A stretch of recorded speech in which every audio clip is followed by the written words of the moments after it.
So, today's video is about a very special series. I noticed that recently a certain spy family romance comedy has been getting a lot of attention, topping the charts of best anime from the season.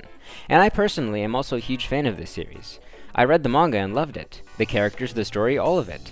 And the animation and voice acting of the anime have only served to enhance those things. And so when I came on my hole to check what anime is airing this season, I was very happy to see that Spy Family is getting a lot of attention as one of the top shows this year. And so in honor of Spy Family's success, I wanted to make a video. But not about Spy Family, nah, I'm not about that basic shit. Instead, I wanted to talk about another manga about a fan family with spies in it, topped with a bit of false marriages that evolve into something more, and spiced up with some top-tier interfamilial drama with some really cute characters and relationships to boot. And that manga is called Mission Yozakura Family.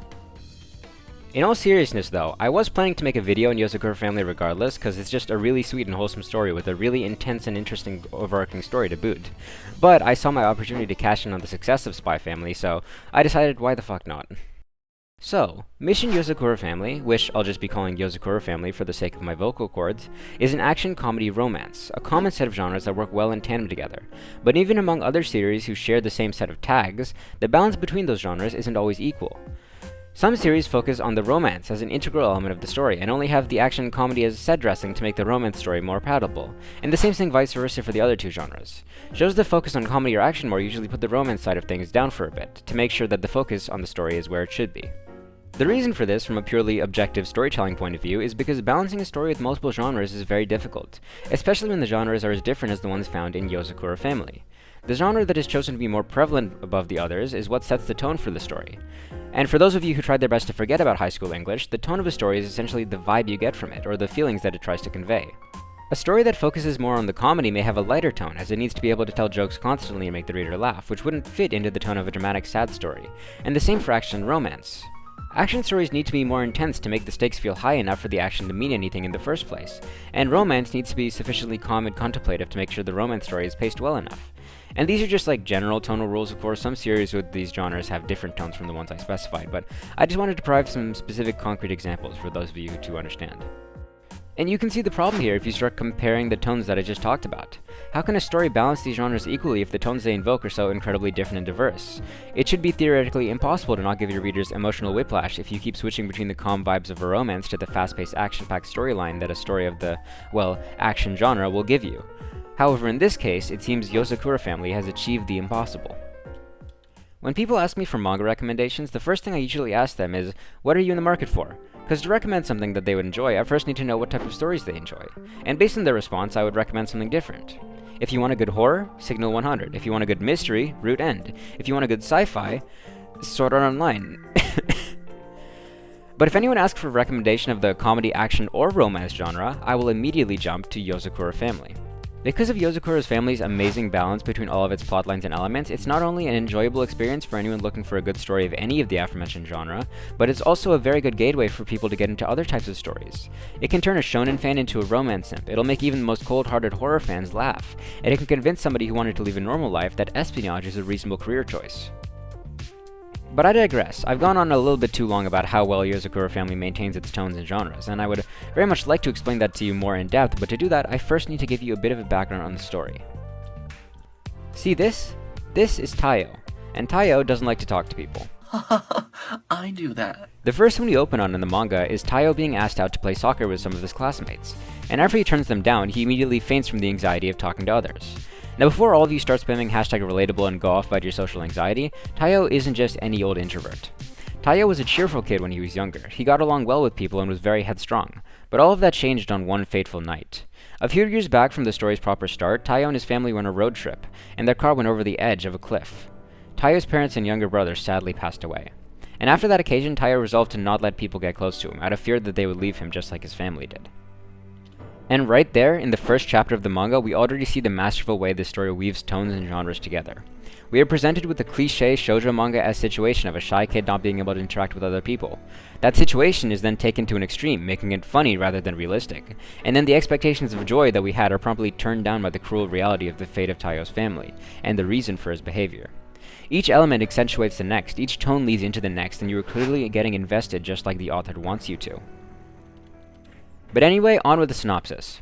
So after we are shown Taiyo's aversion to interaction, we are then shown the one exception to that rule, Mitsumi, Taiyo's childhood friend.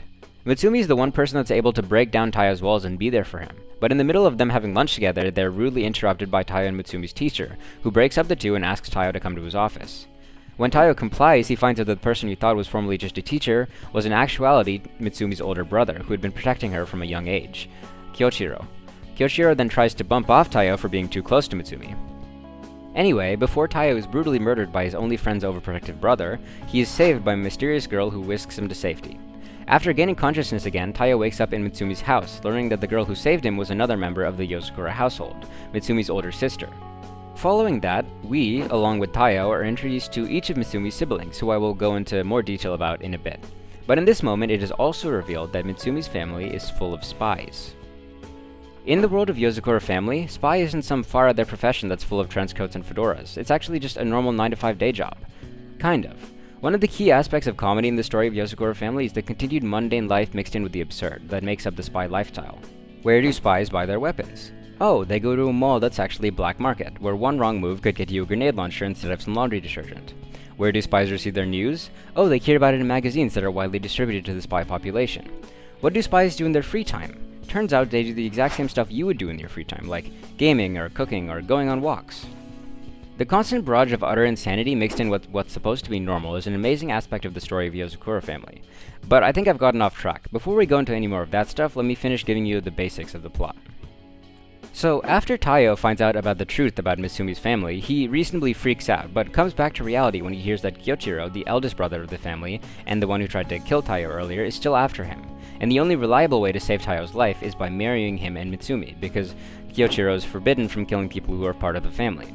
Tayo reasonably declines. He doesn't want to force anything on Mitsumi for the sake of his own life, and Mitsumi also declines because she doesn't want to force him into a marriage where he just lost the family he only had left. Neither of them have any objections to the marriage, but we're only doing it out of fear of making the other person uncomfortable, which is just very wholesome and sweet. But while on the run from Kyoichiro, who is inches away from killing Tayo, Mitsumi and Tayo come to an agreement. Tayo states to Kyoichiro in no uncertain terms that he will do anything to protect Mitsumi, even at the cost of his own safety. And with that, Tayo is officially part of the Yozakura family. Even just in this opening, the amazing balances between drama, comedy, and romance is breathtaking. Tayo and Mitsumi are a very sweet couple. The interactions between Tayo and the rest of the Yozakura family is especially fun, and the intensity of Tayo taking his place next to Mitsumi despite her brother's best wishes is great. Even just in the next chapter, we again get another moment of well-thought-out comedy combined with genuine fear and danger. After Mitsumi and Tayo are officially engaged or married, Tayo is woken up by a bomb going off in his apartment. This moment highlights the real amount of danger that Mitsumi is in, while still maintaining a jovial tone, as it's revealed that the reason the bomber knew the relationship between Mitsumi and Tayo was because Kyoichiro posted about it on Twitter. But I'm sure you're asking, why would a bomber go out of their way to go after Mitsumi and Tayo? Well, it's time for you to meet the family. So in the spy world of the Yozakura family, there's one name that strikes fear into the hearts of anybody in the industry. And that name is Yozakura. Who would have guessed?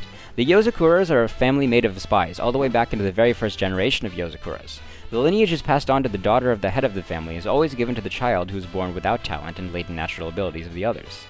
The story has, kind of supernatural powers, by the way, so just know that. So each Yozakura member is born with, a kind of special ability of sorts, one that relates to their passion or interests. And I'll introduce you to them in a bit, but the one child who doesn't have those abilities is always the one selected as the next head. In this case, Mitsumi is that head. She is the future leader of the Yozakura family, and that is the reason for the target on her head. But enough about her, let me introduce you to the rest of the cast. So the youngest of the Yozakura family's current generation is Nanao. He is a drug/chemical specialist, and is also able to pack a mean punch if he wants to. The second youngest is Mitsumi, who we talked about earlier, so I won't go into any more detail with her. But moving on next in the line, we have Kengo, who is a narcissistic disguise master. The next youngest is Shion, who is a hacker and a gamer, aka a nerd.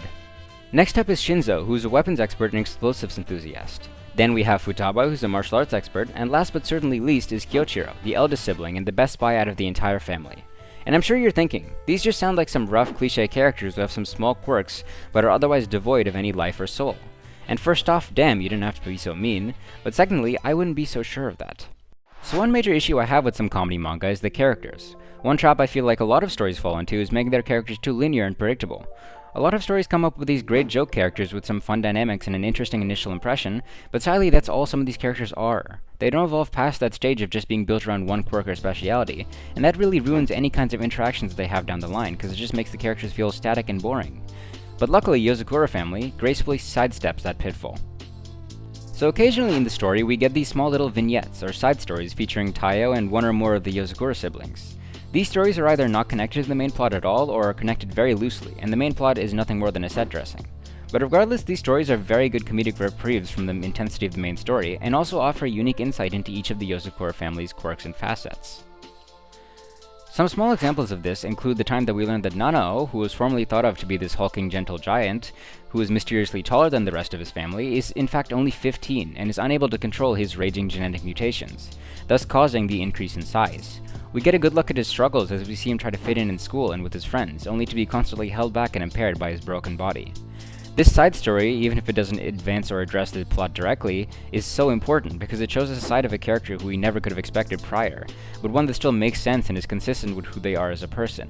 Another good example of this is the one short story about Kengo, the resident fashionista of the family. He takes a great deal of care in his appearance and is very mindful to always look his best. But one day all of that is halted by a pimple appearing on his face. He freaks out about it and in a rush ends up forcing himself and Taiyo through a gauntlet of skincare methods, but to no avail. At the end of the day, we see Kengo out of it, not in his usual jovial mood, but little do we know that the pimple isn't what's keeping him down. Kengo's older sister, Futaba, has been beaten up badly in a fight recently, and while on the surface it doesn't look like he was taking it poorly, it's clear that he was down, and Futaba picks up on that and talks to Kengo about it. They have a talk, and we finally see what lays behind all of the usual bluster that Kengo carries with him. And Kengo lays forth all of his insecurities about how he feels useless in fights, and is guilty that Futaba got injured. And that was the true cause behind his pimple, all of the stress and sadness built up that started to take a toll on him physically. But as he gets consoled by Futaba, he finally lets go of that pain and guilt, and the next morning his face is as flawless as always. The story is not only very funny and jovial on paper, but it also provides us a completely new side to an established person. Kengo has never shown any degree of true emotion before, and now we finally see that change. And the chapter ends on the message that no matter how many walls you put around your heart, family can always see through you. And that is the wonder of the story. Yozakura family doesn't just perform amazingly in one field, but instead it strives to deliver a top-tier story in all of its aspects, in terms of its writing, wit, and sheer action-packed fun. It's a manga that can make you laugh in one moment and turn around and make you feel something deep within you. You can be cheering for the main character during an action scene and then turn around and feel true sympathy for the villain. It's a story that gives you everything that it has and more, and it's wrapped up in a neat little spy-themed bow to boot. And that's why, no matter what you may be looking for, this manga is the one for you. Hey guys, thanks for watching, no real outro for this one, but yeah, be sure to like and subscribe, and I'll see you next time. Bye!